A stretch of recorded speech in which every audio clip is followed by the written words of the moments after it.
गाणं म्हणजे काही खाणं नाही हो. माझं सांगणं आहे, मी तिथं बसलोय, माझं अख्खं आयुष्य या गाण्यामध्ये गेलेलं.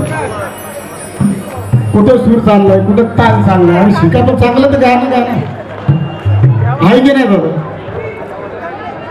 माझ्या वडिलांचं गाणं थोडक्यात 2च ओळी गाणार, मी जास्त नाही गाणार.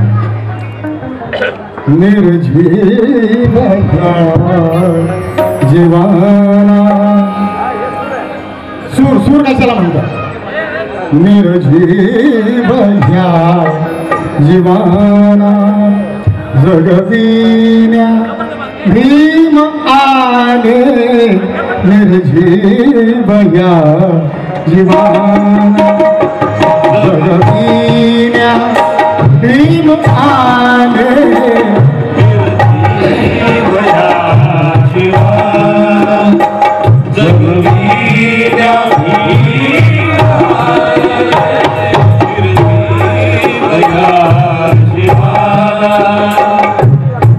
बुद्ध तरुला पुन्हा फुलविण्या भीम आले.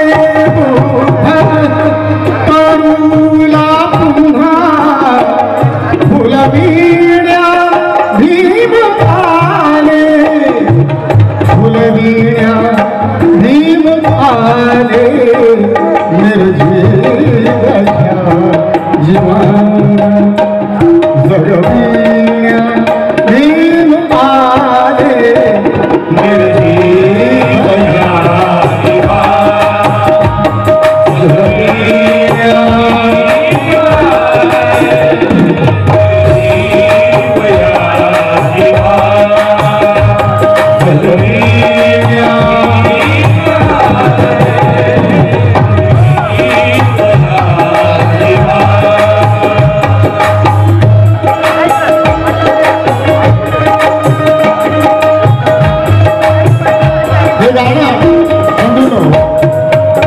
गाणं गायलं माझे वडील आदरणीय गानरत्न सम्राट स्वर सम्राट प्रल्हादजी शिंदे यांनी.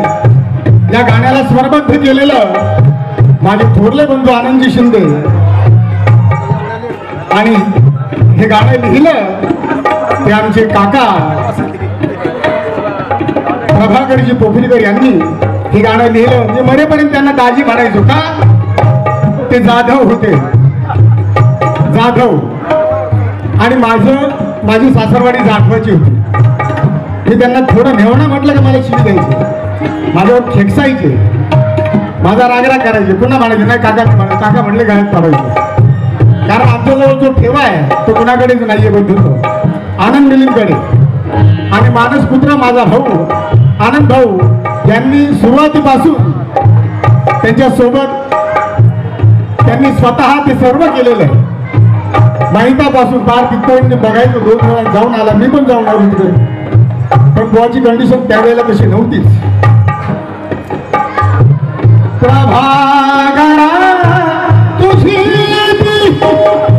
मनीषा पूर्ण होती.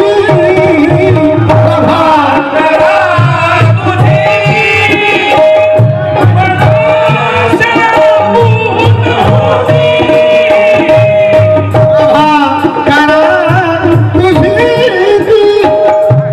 मनीषा अपूर्ण होती. तो मजले जा फुला, तो मजले जा फुलविण्या भीम आले. फुलविण्या भीम